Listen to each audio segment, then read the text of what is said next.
And we are on the air again from Fort Myers, the Hammond Stadium CenturyLink Complex press box, getting ready for the first game of spring. The Gophers are in town. Dave, and my guest is Dave St. Peter, president of the Minnesota Twins. I got a bunch of different topics I want to hit you with. First, let me thank my sponsors, the local Irish pub, Kieran's Irish Pub, both in downtown Minneapolis. Kieran's obviously right across from Target Center. The local is just a beautiful place right on Nicollet. And O'Gara's Irish Pub in St. Paul with Danny and Chris running the show. Thank you to them. This is the Alive and Social Network, Souhan Unfiltered at SouhanUnfiltered.com. Also at iHeartRadio at Souhan-Unfiltered. Or you can subscribe for free on iTunes, and all the podcasts will pop into your inbox. Dave, you got Gophers tonight. You got Vargas, Sano, Barrios, and Buxton all in the lineup. I'm a sucker for spring training. I love it. I love it down here. I love it when you start playing games. I love the atmosphere. Obviously, I love the weather. Is this like the best part of the job for you too?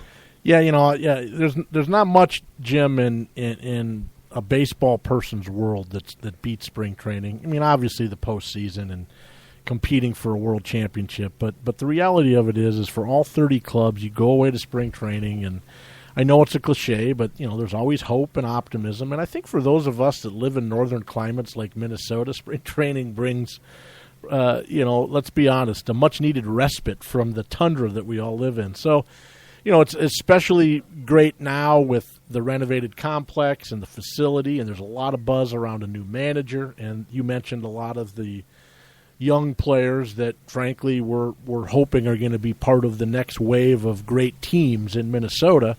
And we're going to see some of them on the same field tonight. And you know what? For those people that are in the organization, it's great. But what's really neat for me is there's a lot of fans who appreciate the subtleties of spring training and some of the intrigue that goes into those late innings when, guys on the field are, 60, 70, 80, 80s instead of the low numbers. And, there's always guys trying to earn jobs and trying to make an impression.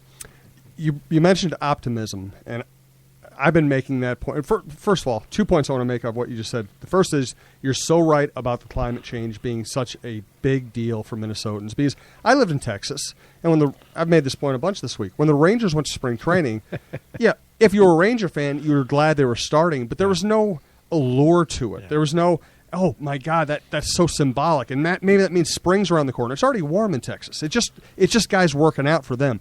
For those of us who live in Minnesota, this is a big deal, and the jealousy we are subjected to when we're down here is frightening. You're right about that, and I think when you look at the 30 clubs, there's obviously certain brands that are kind of in their own class, whether it be the Yankees or the Red Sox or maybe even the Cubs. But I will tell you, from a spring training perspective, the Minnesota Twins I think have long been viewed as a coveted franchise from a spring training community and a partnership. I think that's what Lee County understands, because you have a fan base that has been supportive historically. There's a tradition with the franchise, and frankly, Minnesotans will travel. People in the upper Midwest will travel for spring training, and you don't see that with every franchise. No doubt about it. And it is interesting, too, that you guys – and a couple logistical notes here. You don't have to wear the headsets. I know it's hot in here, so only wear them if you want to. And there are I'm not sweating yet. A couple of bottles of water over there if you want or need them. It is 90 degrees here today, and that is not a complaint. I'll take it. I do find the branding of the Minnesota Twins, which is kind of your department, to be really interesting because, I covered your bad teams in the 90s in the Metrodome. And there wasn't – I know people in North Dakota cared, and South Dakota cared, and Iowa cared, but it didn't feel the same as it does now. Even after 4 tough seasons, it really feels like you guys are a regional brand. Well, we should be, and I think we were throughout the 60s, and I think it probably faded a little bit up until 87 through 91, and we might have lost it again during the dark period you mentioned in the mid to late 90s. But the brand got much bigger, Jim, with really 2 things: the 6 division titles in 9 years, and of course the approval of a new ballpark. And once Target Field came online, there were a lot of what I would say are more casual fans across the 5 states that really took a look and I think became more avid Twins fans. The challenge we have as an organization now is the on-field product has struggled the last 4 years. How do we become more relevant for that sector? To me, that's the difference between drawing 2.2 million fans and drawing 3 million fans. Mm-hmm. It isn't the avid fans. Those folks are going to be there, and there's enough of them for us to have a very relevant season ticket base. It's really connecting with those people who just pay attention, frankly, when the team is competitive, and we need to get back to that. But I feel good about the brand. I think the brand for the Twins, the tact we've tried to take over the last 15 years is to really try to communicate with fans throughout 5 states around that this is your team, and ultimately at the end of the day kind of get to the pride that people have in being a Twins fan and their memories of going to games at Met Stadium or the Metrodome, and their love of Torrey Hunter, which is one of the great things about this spring, is him being back in camp. I think connects him back to a group of fans that frankly re-energized our fan base in the early 2000s. So we feel good about where it is, but ultimately at some point playing competitive baseball is a big part of that brand, and that's what the expectations of our fan base, that's where they're at. I have a theory, and you hear lots of complaints from Twins fans, even in good times. That's part of your job, and I hear tons of complaints from Twins fans because it's part of my job. My feeling has been that in the 2000s you won over the casual fan. Mm-hmm. You got the casual fan excited. Then you open up Target Field, and people find it to be this great place to spend time. And I'm wondering if you think it's the diehard fan or the casual fan who was more enraged by 4 years of losing. I'd say at the end of the day, it's probably a little bit of both. There's no doubt that I think some of our most avid fans have been very frustrated with some of the baseball decisions, and we just haven't made enough good ones. And I think probably, and let's be honest, some of that criticism is deserved. We have to own that. We have to be accountable for it. We have made some changes. We probably haven't made enough, considering this, according to some folks. But I think the casual fans, and I think there's let's be honest, there's another couple factors that I think play into that. Today's world is fueled, of course, by social media. There's a lot more unfiltered opinions out there that didn't exist in the mid 2000s. Mm-hmm. Certainly didn't exist in the late 90s. And I think that changes the dynamic around the way a fan base voices their concern or their criticism or ultimately shares their views. So at the end of the day, I think it's probably a combination of casual fans and those avid fans, and I tend to believe the avid ones are more focused and are probably bringing criticism based more on fact versus on perceptions that are fueled either by social media or potentially talk radio or whatever the source might be. And here's where I divide my opinions on recent Twins history. And you and I talked about this a little bit last time you came on, or when we were at the local about a month ago. Is I think complaining about the on-field product the last 4 years is absolutely legitimate. It hasn't been good baseball, and that was fueled by a number of decisions, as you referred to, that were made that put those teams together. But I see a time lag in baseball. I think it takes a while for good decisions to manifest themselves and to produce winning teams.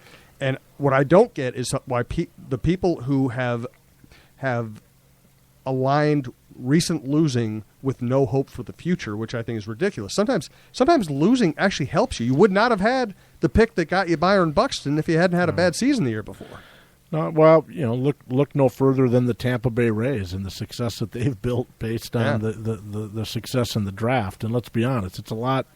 It's a lot different when you're drafting at the bottom of the first round than the top. But the reality of it is that I believe that the last 4 years are certainly the product of some poor decisions. They're also a product probably of just some ineffective drafts and probably more important than anything else, our inability to develop enough starting pitching. Yep. And I think that fact alone is probably a number one to blame for why we have been unable to maintain a run of success. We just have really struggled on that mound, particularly starting pitching. And at the end of the day, everybody in our organization has to own that. It's not just whether you go out and sign the right free agents, it's whether you're drafting the right guys and ultimately keeping those guys healthy and developing them. And we just haven't done that successfully enough. And that goes back, frankly, to the mid-2000s is when you're going to take a look at where the root of that problem sits. All right, now let's talk about tonight and this spring training, this offseason. You guys made the decision to change managers. You bring in Paul Molitor. You bring back Torrey Hunter. You bring back Eddie Guardado. Those, to me, are all very good baseball decisions. I'm imagining as the president, you also would kind of recognize are pretty good fan relation decisions too. You know, no doubt. I mean, those three guys obviously all are I would say, are fan favorites. You know, the Molitor decision going back to late October, early November when that became reality. You know, we were replacing, you know, a guy who had been a very fan-facing manager. Mm-hmm. You know, I would argue Ron Gardenhire was as connected with Main Street, Minnesota, as maybe any other manager or coach in Minnesota other than Bud Grant. I can't imagine there's another one that would walk into the store in Ely and get a pair of mucklucks and act like you know. So the stories with Gardy are legendary and just a gem of a person. So when we brought Paul in, I mean, he's a fan favorite and he played here, but you know, he certainly has not historically been quite as engaging with the community. You know, obviously when Paul took the job, we knew that, you know, he understood and he's smart enough to know there's a sales perspective to this job and that he is a season ticket holder. Prior to last year had seen our season ticket base drop. So he committed to us early on. He was going to be part of selling this thing, and he's been great, and I think the fans have responded well to that. And then you mentioned Hunter and Eddie. You know, having both of those guys back in uniform, I think is a lot of fun. And I've said it before, and I know, Jim, I think you believe this. You know, that 2000, 2001 team and the turnaround that took place, which would eventually lead to a division championship in 2002, you know, in many ways, I think it reminded an entire region what it was like to have a Major League Baseball team, a competitive team. And that, to me, is one of the more beloved teams in Twins history. I'm not going to put it up with 87 or 91 or even 65, but it's not far off of that for a whole generation of fans who probably had grown distant from the Twins. And that really put people back in seats and, again, reminded the community what it was like to have a competitive baseball team. And more than that, it was fun. It was fun to go to the ballpark every day. Yeah. It was fun to go to the clubhouse every day. It was fun to see those guys engage with fans and everything else. Yeah, because much like the 87 Twins, that team was filled with a bunch of characters. Yeah. And you can have a lot of winning teams, and even our 91 club was a very good baseball team I know you covered, but there were fewer characters on that team. No. It was more business. It was more professional, not to suggest they didn't have fun. But the 2002 Twins, you walked in that clubhouse, it was an amazing collection of guys, many of which had played together in the minor leagues. But they and I give Gardy a lot of credit for being probably the right guy to get that team over the hump. It was a fun group, and I think that's probably one of the areas we've gotten a little bit away from. We've probably started to, inside our clubhouse, take ourselves a little too seriously, and had probably lost some of that. And I know Torrey, that's not the primary reason we signed him, but I know he's taken it upon himself to try to get some of that going back into that clubhouse, and no doubt Eddie Guardado will be part of that as well. Yeah, I mean, you already had good people in there. Perkins, Dozier, Hughes, they're good people, but they were a little reserved. And you see Torrey and Eddie in there, and all of a sudden they're pulling people together, and they're pulling people who might not ever talk to each other in any other circumstance together, and all of a sudden everybody's having a good. I don't know. I don't have a mathematical formula for how much that improves your team, but I've been around too many baseball teams to believe that boy, I'm tying myself in knots with this sentence. I believe it matters. Let's put it that way. Well, I would agree with you. I do think it gets overblown when people talk about team chemistry. It's hard to imagine there's ever been a team that's lost 90 games that had good chemistry. Yeah. But at the end of the day, I think you have to start somewhere. And I think a lot of what Paul Molitor is really trying to establish here in this first few weeks as manager, and I think Torrey plays right into this, is reestablishing an expectation in our clubhouse that we can win and that we're going to win. I think there's, unfortunately, we've got too many players now that have worn our uniform that haven't won, and we have to get back to that and frankly get a bit of swagger back. And I think it also starts with camaraderie amongst your players and getting to know people and individuals. And I think shaking the tree a little bit in that regard has been a positive thing. And I'll actually say, you said something very logical there. No team that lost 90 games had good chemistry. I would say that your 2000 team had great chemistry, and that's one of the reasons that 2001 and 2002 were possible. Yeah, no doubt about it. Again, a lot of those players had played together and had spent enough time in the minor leagues, and they were collectively, I think, a very hungry group. And you had enough guys on that club that had what I would call edge. Certainly a Hunter, I'd say an Ortiz, a Perzinski, a Minkiewicz. And those guys weren't going to ultimately. They frankly were sick and tired of getting their rear end kicked, and they wanted to reestablish something at the big league level. And I see some similarities with this group. I think Dozier can fit in that category. There's no doubt in my mind Arcia will. We have guys that are competitive. I think we just need to let them know that it's okay. We need to see more of that. And ultimately, I think you'll see more of that on the playing field. I know you have your hands in a lot of different departments in your job. When it comes time to hire Paul Molitor or to release Gardy or to bring in Torrey or Eddie, do you have a voice in that? Are you in the main room? Does it get brought to you after the baseball people talk about it? How does that work? Well, obviously, Jim, we pride ourselves on hiring baseball folks that are going to ultimately be responsible for the baseball decisions. So in that respect, I would say that, at the end of the day, ultimately, the decision to replace a manager or hire a new manager, that decision and that responsibility ultimately falls on Terry Ryan. That said, the way generally the process works is, Terry will keep me informed throughout the process. He and I will have discussions. He'll share his opinion. He'll ask me for my opinion. And ultimately, at the end of the day, Terry will sit down with myself and Jim Pohlad and make a recommendation. So, are we involved in the process? Yes, but is it my decision? No. And I think Jim Pohlad would probably tell you the same thing, which maybe is frustrating sometimes to Twins fans. But at the end of the day, we have believed that it's in the best interest of our franchise to allow our baseball people to manage that size of the operation. And historically, I think it's worked well for us in that regard, and I don't expect that to change anytime soon. What's Jim Pohlad like as a boss? He's fun. He's a lot more fun than people know. Jim has a very dry sense of humor. He's very supportive.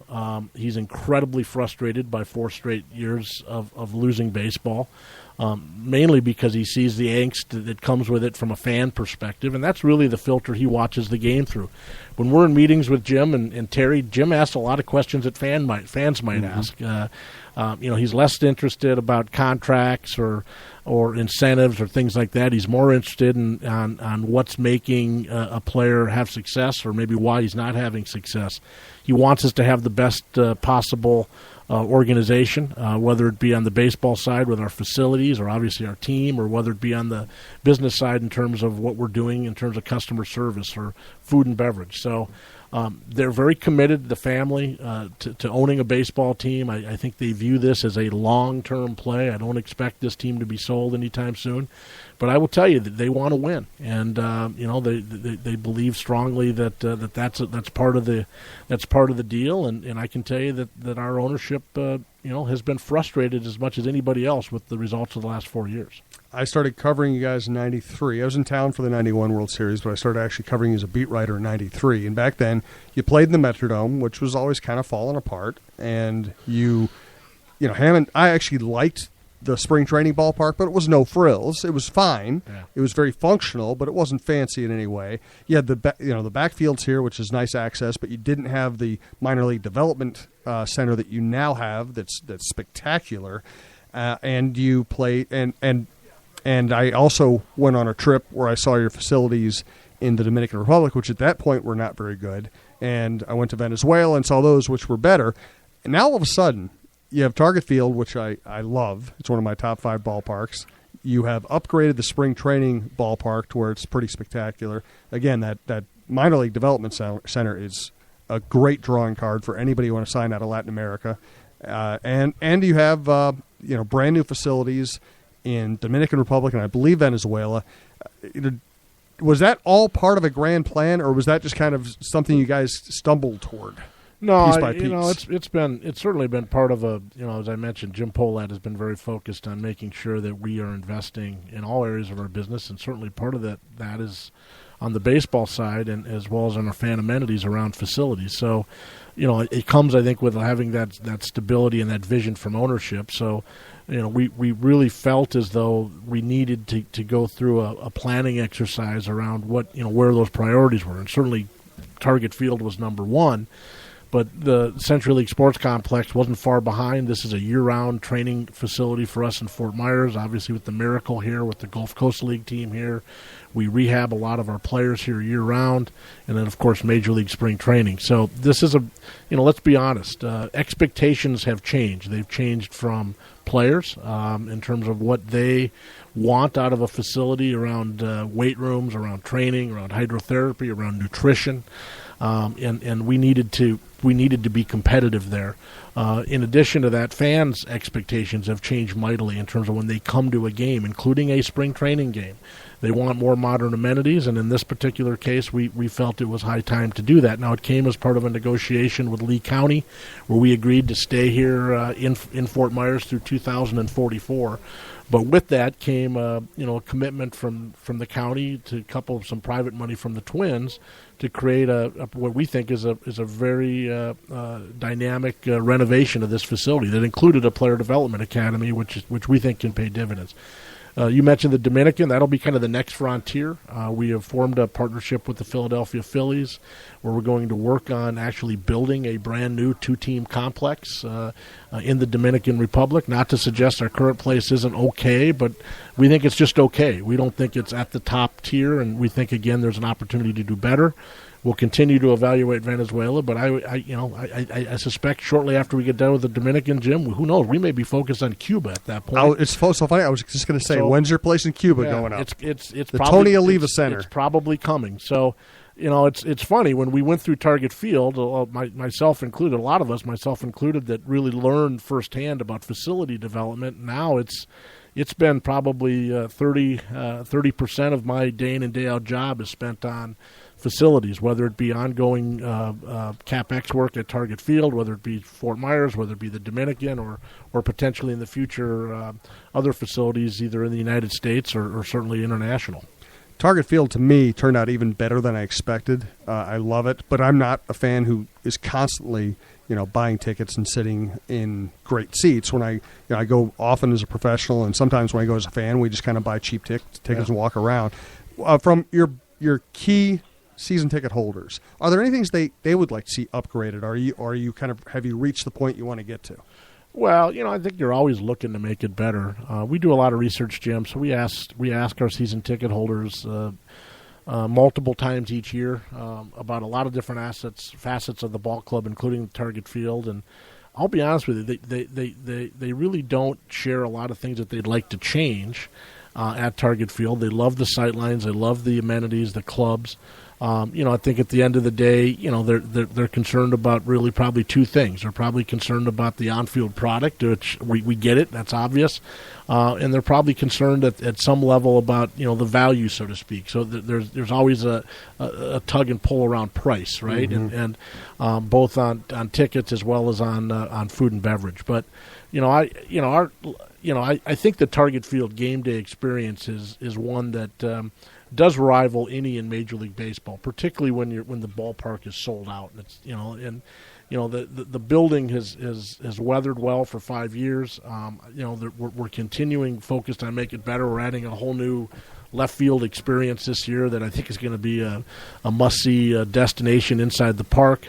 And the other thing I think that our fans have really embraced is playing outdoor baseball. Yeah. There were a lot of people that second-guessed that decision, a lot of national people that second-guessed it. But I think that now if we had to survey our season ticket holders, if you had to do it over again, would you take a retractable roof or would you take Target Field? There's no doubt in my mind that would be nearly a unanimous vote, take Target Field. Thank God. Yeah. Thank God. I mean, listen, a dome, any kind of fixed dome structure would have been stupid, but you can't ask something to go inside on a nice summer night. And the retractable roof, the problem is that it's got to stack up someplace, and it does affect the architecture, and it affects sight lines, it affects sunlight. I think the Mariners probably the best retractable roof ballpark, and I like it, but I like Target Field better. Yeah, the retractable roof stadiums are generally, in my view, airplane hangars. Yeah. These monstrosities. So I think the great thing about Target Field is we ended up saying to Populous, the design team, we said, here's 8.5 acres, make it work. And I think it forced them to do things around sight lines and cantilevers that they frankly would not have done if they would have had a 15-acre site. And I think that's what makes ballparks great and unique, and I think it makes the great ballparks great is the fact that they're challenging designs. I always tell the story, if you look at the history of Fenway Park and the Green Monster, and the Green Monster never would have come to be if they would have had a bigger site. But they have Lansdowne Street. They had to do something to prevent home runs long term as the game evolved. So, the same thing can be said for Target Field. The way the ballpark is designed has everything to do with a very tight site, and I think that brings the fans closer and creates some of the sight lines and the intimacy that makes it a pretty cool place. I went down to Kansas City to interview the architect. I'm blanking on his name. Earl Santee. Yes, Earl Santee. I went down and spent some time with him, talked to him, and it was funny. He said exactly what you said, which is he first saw the plot and said, well, you can't fit a ballpark there. And then he said he went one night and he pulled his car into a parking lot adjacent to what is now Target Field, and he sat there and just envisioned it. And, David, this is a podcast, so you can say pretty much whatever you want. I got the sense that he smoked a couple doobies, and that helped the envisioning process. Well, whatever it took. Earl and his team did some marvelous things there around design. And, again, initially we started with a roof on that site. Yep. Hard to imagine it really would have worked. We made the decision relatively early on in the design that wasn't going to be the case, which I think allowed us as an organization to work with the design team to maximize the space we had. But I think it obviously it worked out well, and I think it's a facility that's going to stand the test of time. I really believe that, and we just engaged Populous to work with us on a master plan, so we're already starting to dream about what the facility could look like in 2020 or 2025, and trying to make sure that we continue to put decisions through a filter around relevance with young people in terms of what they really want and how technology might play into it. But so, I think there's an exciting process ahead about what Target Field will look like in the future. But in the present, I always remind our team this: it's not broken, so let's not screw it up. Well, you mentioned demographics and the desire to keep drawing young people. And actually, when I go to a game at Target Field, I see a lot of teenagers, college kids, 20-somes. But the stereotype nationally is that baseball is an old person's game, that the TV ratings are mostly driven by older people. Do you find that to be true? Well, there's no doubt that we have a fan base. I mean, there's a lot of avidity amongst people who grew up with the game or harken back to the glory days of baseball. So I don't think we're going to apologize for that fan base. We do believe that there's more. There's certainly work to be done, just because of the incredibly competitive nature of fighting for time and the attention span of young people. So we have to continue to make our game relevant. I think the best way to do that, frankly, is to promote the game at the youth level, because every study shows that if you've played the game at all, there's a much greater likelihood that you are going to become an avid fan. So I do expect that's where you'll see Commissioner Manfred really put a huge amount of focus here going forward, and I'm supportive of that. But I will tell you, I'm the parent of three boys, an 18-year-old and two 17-year-olds, and two of the three, I'd say, are pretty good baseball fans, but they watch the game much differently than I did as a kid. They don't really focus so much on box scores or sitting down to watch. It's all on their mobile device. Mm-hmm. It's generally when they come to a game, they like to walk around. They want to take in all the sights and sounds of the park, so they're transient in that nature. And, at the end of the day, it's probably more about video games and baseball cards. So, all of those things we can deal with, and we can figure out a way to be relevant to them. But that's really the conversation we need to continue to have with young people to make, because I expect they're going to continue to take in the game and consume the game differently than, say, maybe you and I did. What's really interesting is as people nationally are saying, okay, the baseball demographic is getting older and that's a problem for baseball, you also have I think fewer and fewer people who are going to be playing football as youths because of all the head injuries, all the other injuries, all the research into the violence of the game. And you have the supposed rise of soccer, although we've been hearing about the rise of soccer for 30 years now. What do you think is the bigger threat to baseball in the future, soccer or the NFL? Oh, out of those two sports, probably soccer. Yeah. I would say lacrosse for in Minnesota. I think lacrosse will continue to expand a bit as well, and it's huge, obviously, in other parts of the country, mainly the East Coast. But I think lacrosse is something we're going to be challenged with. So, at the end of the day, the baseball season in Minnesota. Let's be honest, it's relatively short, particularly at the high school level. But the summer baseball programs are, we as an organization, the Twins, are very focused on doing whatever we can to support that, to try to engage, leadership around that to continue to promote the game. And, I have nothing against soccer. My kids played some soccer. I did too. And I love the game of football. But at the end of the day, we're all competing. And as specialization continues to be a reality of youth sports, I just want to make sure that kids in Minnesota that have a love for baseball have that opportunity to continue to focus on it. And we as an organization, the Twins and Major League Baseball, need to continue to be part of that discussion. Specialization's stupid, by the way. These kids should all play 2-3 sports. They should be, it's healthier. Most NFL quarterbacks played 2 or 3 sports. Molitor, you look at the great Minnesota athletes, Molitor, Maurer, Burke, all these guys played multiple sports. Specialization's crazy. Yeah. The challenge, of course, is I see it every year with my kids in baseball. Some of the better baseball players on their squad get intense pressure from the basketball coach or the football coach or the hockey coach about why they're not doing this or that. And kids are forced, or at least feel forced, or they feel pressure to make decisions. And as we know, parents play a role in that as well. But that's the challenge is, the football in Minnesota, basketball in Minnesota, even baseball for some programs. Let's be honest, there's an expectation of a year-round commitment, and that makes it challenging. By the way, I just don't see lacrosse being that big a threat. I think it's a great youth sport because everybody gets to touch the ball, and it's a blast to play.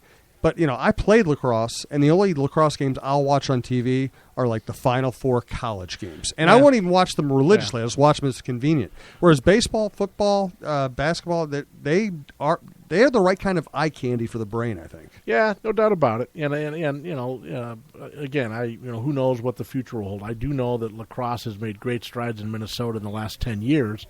Whether they'll make incremental strides the next 10 remains to be seen. But, it's certainly an action sport, and for those that tend to complain about the pace of baseball, lacrosse seems to be a little bit more up their alley. Of course, people usually don't complain about the pace of the game if the team's winning. It's Correct. when the team's losing. Suddenly the pace gets to be. By the way, breaking news as it happens, the Twins are on the field for the first time this spring, preparing for a game, out there stretching. It's a beautiful day in Fort Myers. I feel really lucky to be down here. Okay, so getting close to the end here, when the 2001-2002 Twins started playing well, or maybe even before that, you guys came up with a great campaign, Get to Know Them. And it worked great because it did introduce the players to the public, and the players followed through by being good. Now you got, lined up tonight, you got Buxton, Sano, Vargas, Berrios, Rosario. You got what's rated the second best farm system in baseball. Is there a plan for introducing this group? Yeah, there's no doubt about it, Jim. It's changed a lot. It's probably a little less today about traditional television, much more about what we're doing around this thing now we call content development relative to social media, and so whether it be Twitter or Snapchat or digital campaigns. But we've had an incredible amount of focus on this really in the short term in terms of getting with this young group around Twins Fest and again in spring training over the last week to 10 days. Trying to build some of these campaigns. It's interesting. We do a lot of surveys and we talk to people, and a lot of things that bring fans out. Believe it or not, a lot of folks will talk about they just want the team to be competitive, but it's really about the target field experience and sharing that in the thought of summer. I'm not sure we're going to be quite as frontal as the Get to Know Them campaign around making that the number one message. That could change as our team has success and we kind of know what we have. But there's no doubt that we have a responsibility and, frankly, a huge opportunity that we need to introduce Kenneth Vargas to Twins fans. And there's some huge personalities that I think will resonate with fans, and we've got some strategies largely driven by social media and some digital channels on how we're going to do that. I saw Jerry Bell in the building the other day. Somebody told me there was some kind of a ceremony, or what was going on there? Well, Jerry was obviously part of the decision-making team that led to the Twins coming from Orlando to Fort Myers. So, one of the better decisions I think the Twins organization ever made. Jerry was in town and is in town here to be part of the grand reopening of Hammond Stadium and the Century League Sports Complex in Lee County.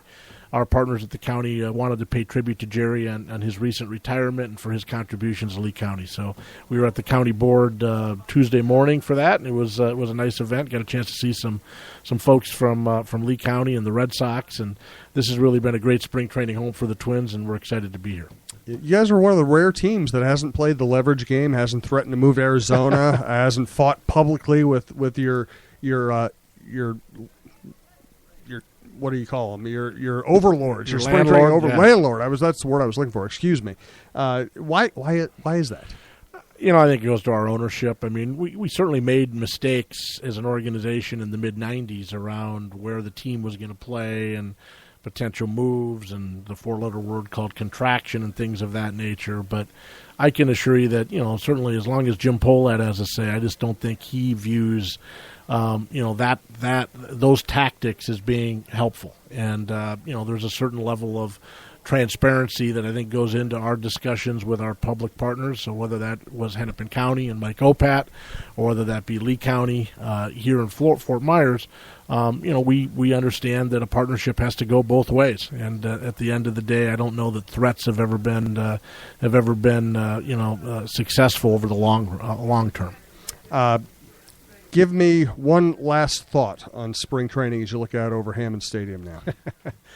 It's magical. I'm really optimistic, Jim, that this 2015 will be a significant step forward for the Twins. And I'm not necessarily predicting the postseason or any specific win total, but there's a different vibe in the clubhouse. And I don't know if it's Molitor, I don't know if it's Hunter, Guardado.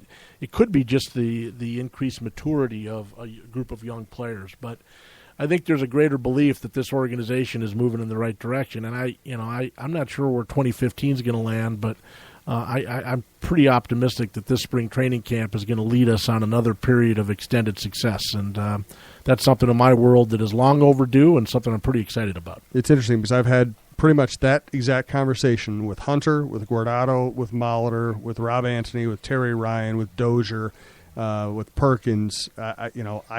I do feel this has transitioned from a team that's saying, okay, maybe we can try to be 500 this year, to a team that has actually large goals. Yeah, and I think that is the belief, and I think it has to start there. You have to believe it internally. And I love the fact that we're really not on anybody's radar, and it's painful to say that because you want to have that exposure nationally, but.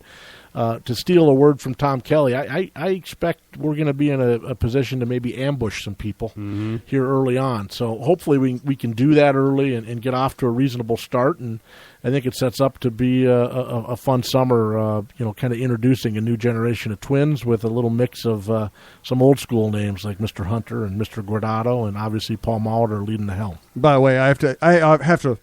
It would be disingenuous for me not to just offer a sincere thank you for bringing Hunter and Guardado back and throwing in Doug Minkiewicz, keeping him in the organization. Exactly. What a blast. Just great personalities. And baseball isn't – yes, it's about winning, but it's also about anecdotes. It's the one sport that's about storytelling, which is why I love writing about it so much. Yeah, well, you're right, and the access that you get to players over the course of a season it's unique to any other sport. Absolutely. The time at the batting cage or in the clubhouse, and I think those are some of the great things of baseball. I think those are the things, frankly, that can differentiate our game.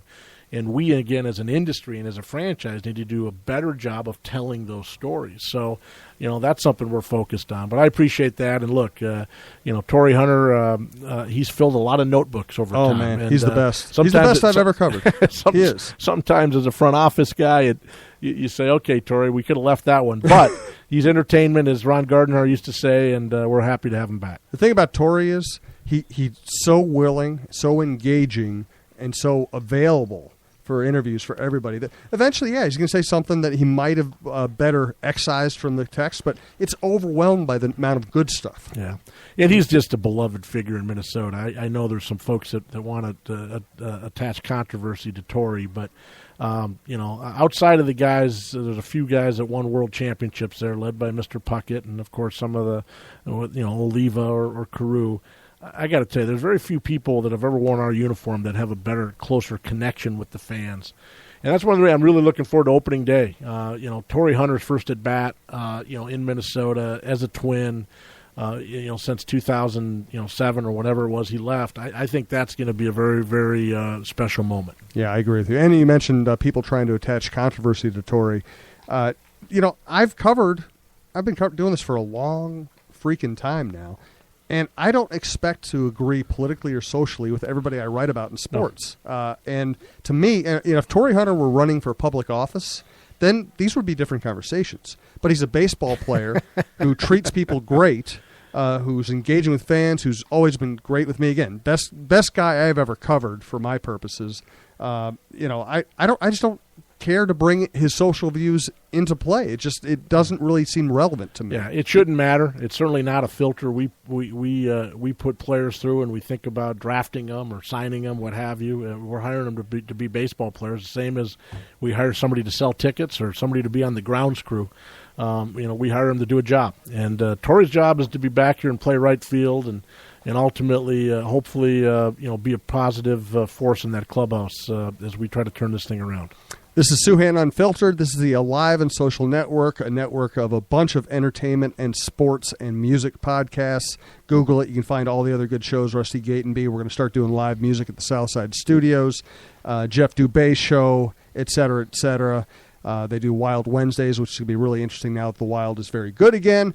You can find my show just by Googling it or iTunes or iHeartRadio or going right to the website, SouhanUnfiltered.com. Thanks again. Usually on Wednesdays I do my broadcast from either the local or Kieran's, so consider this a local or Kieran's remote from Fort Myers. Thanks, as always, to O'Gara's Bar and Grill, and as always, thank you for listening. David, thanks for your time, as always. Thanks, Jim.